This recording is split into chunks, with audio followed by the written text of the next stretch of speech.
Hey there, it's Shauna. I hope you're doing really good. So today we're going to talk about the third chakra, the Solar Plexus Chakra. So we started at the base, at the root. The root chakra is about developing personal identity. It's the I am chakra. Then we moved up to the second one, and that one was all about feeling and movement and fluidity. That was the chakra of feelings, of emotions.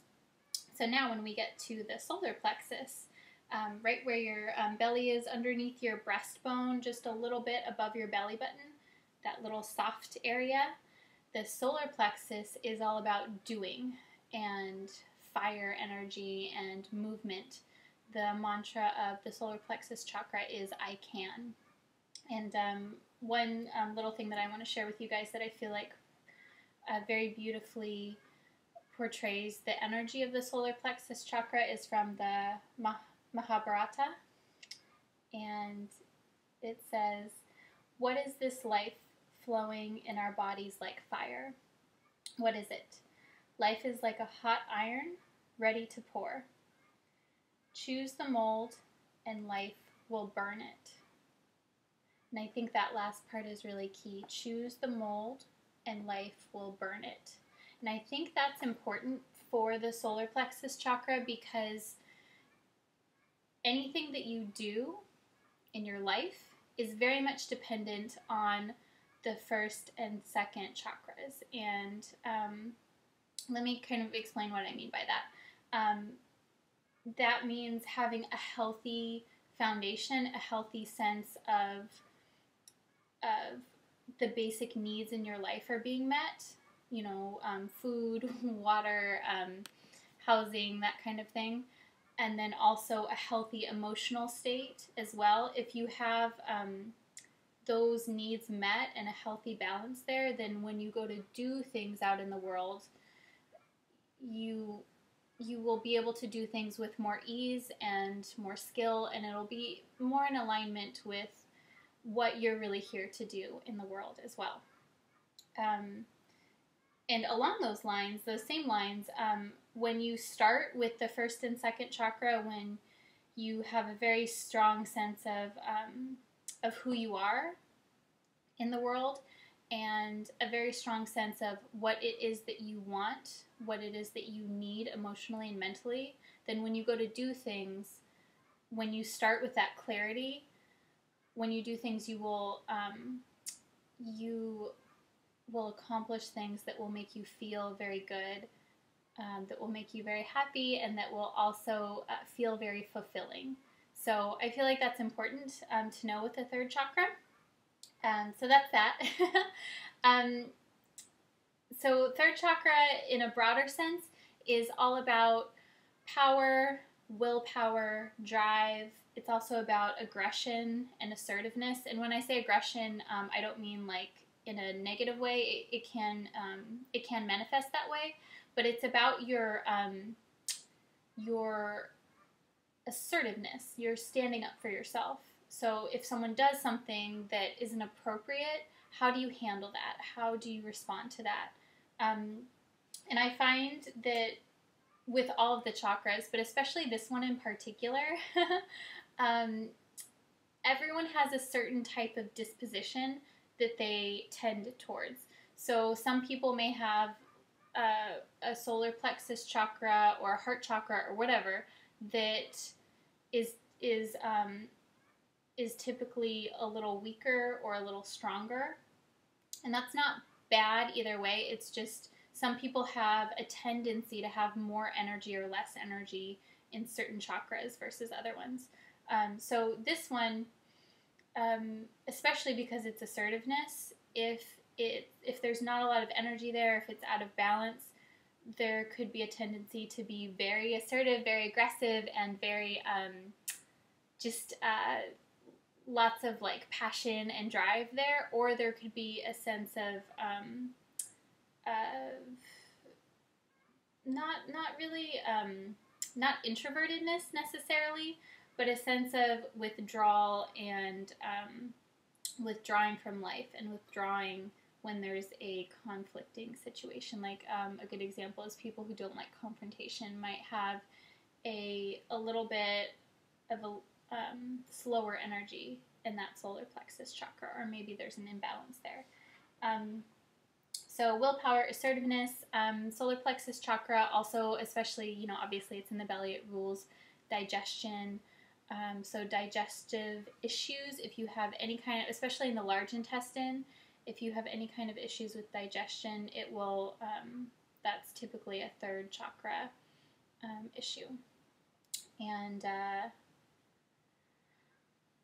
I find that anything with twists or strong back bends, as far as yoga poses, are really good for moving energy in the solar plexus chakra.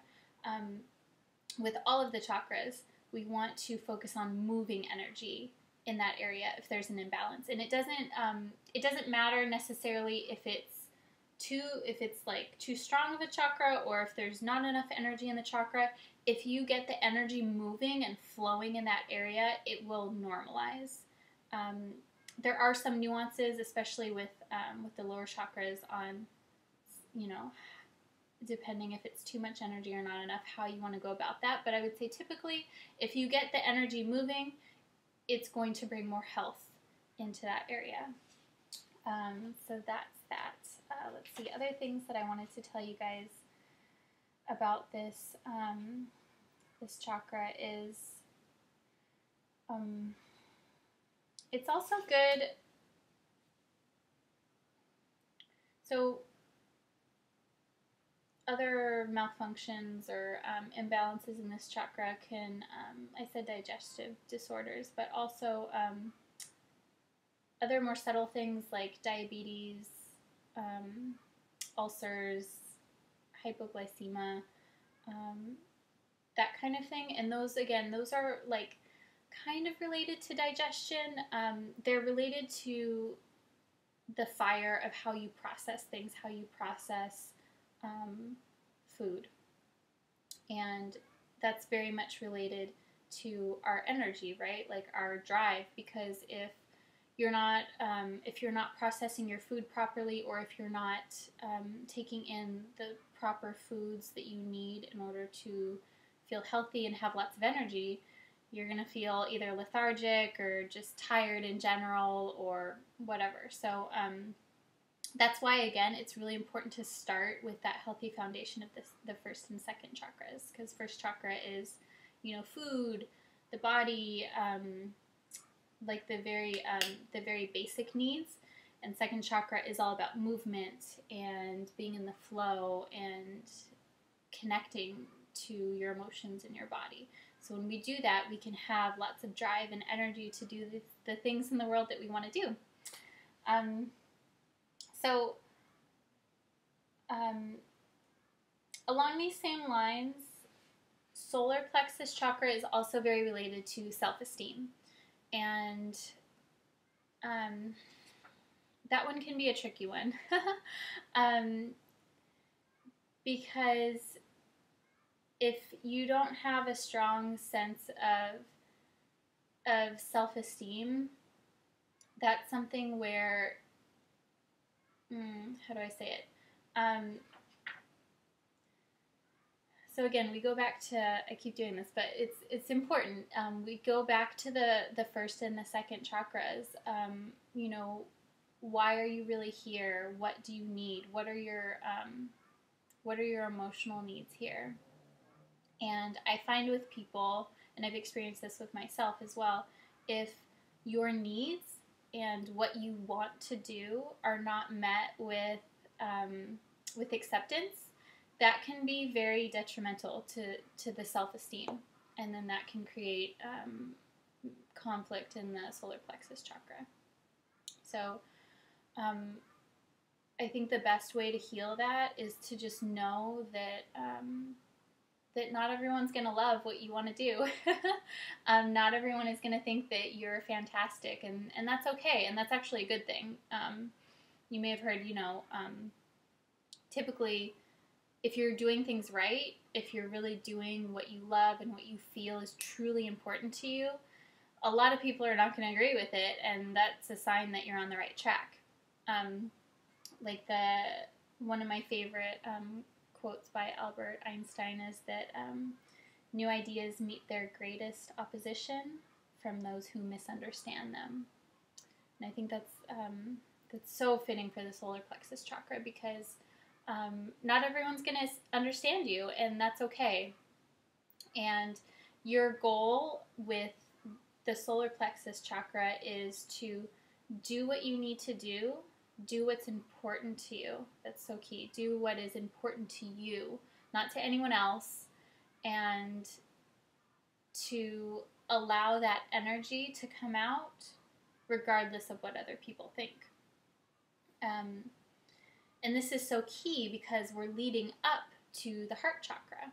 And the heart chakra is all about relationships and having harmony in the world with other people. And so when you have a strong sense of doing what you need to do in the world, and when you are taking action in the ways that feel good to you, and you don't have any guilt about doing that, then you're going to attract people that are good for you. You're going to attract people that are inspiring to you and that help you bring more balance and harmony into your life. So there's that. Other things with the third chakra, again, because it's a fire energy, if it's out of balance, we want to bring more fire and energy into our whole bodies. So I think anything that you can do, as far as, it might sound kind of strange, but anything with cardio is going to be really good for the solar plexus chakra. And we're all at different levels. We all have different needs within our bodies. So that could be walking, that could be jogging. Jogging is like really great for the solar plexus chakra. I know it's not accessible to everyone, but jogging, or even like the elliptical thing, if you have trouble with your knees, walking is good, like quick, brisk walking. Not a leisurely walk. Let's see, what else do I want to tell you guys? Also, breaking repetitive patterns is really good for the solar plexus chakra, because again, it creates like a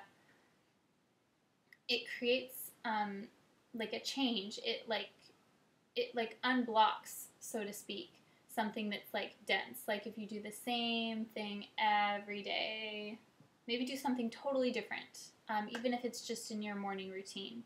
That can be very helpful as well. And yeah, I feel like cardio, anything where you're gonna sweat is really good for this chakra, because it just gets like so much fire going on in your belly. And you may notice this. I notice this for myself a lot personally. This is just my disposition, but I feel like it is true for a lot of people, is when I am exercising consistently, like cardio-wise, like I actually get a sweat, my whole digestive system is really healthy. Everything just runs really smoothly, and I feel really good. Like I actually have more energy. And that's because I'm keeping that fire stoked, so to speak. I am keeping the embers burning. And so along those same lines, I would be careful with the amount of energy that you're exerting. So we're talking about building that fire, building that energy. Another thing that's related to the third chakra is how much energy are you putting out to things in your life. And that can be projects, that can be people, that can be household tasks. And I'm not saying like change anything, but just pay attention to where your energy is going and how does that feed you. Like when you do something, when you put your energy towards something, do you receive energy back, or do you feel like totally depleted? A good example is when you go for a walk, or if you exercise, do you feel more energy? It depends on the exercise that you do, but typically when you exercise, you feel energized, even if you were tired when you started. Versus if you spend time with maybe a person that you don't really like. Maybe it's like a coworker or your boss or just a grumpy relative or something. How do you feel afterwards? Do you feel drained? Versus another example, a friend that you have that you really love so much, when you spend time with them, notice how you feel afterwards. Do you feel energized and happy and light? So I would pay attention to, again, it's all about energy. When you give your energy to a person or a task, how do you feel afterwards? Because everything that you do has an effect on you. Everything. And, you know, we have to do certain things. You know, we have to do our laundry, pay our bills, do our taxes, whatever, in order to survive. But you are in control of the attention that you give to people. And you are doing the world a service when you do things that bring you alive, when you do things that make you feel inspired, because then you can give more of yourself. So I think I'll leave you with that. And then we'll do some yoga poses for the Solar Plexus Chakra. I'll do that in a separate video. If you guys like this, please let me know. Thank you so much for watching and for all the feedback that I get. I really appreciate it. I hope you guys have an awesome day. Namaste.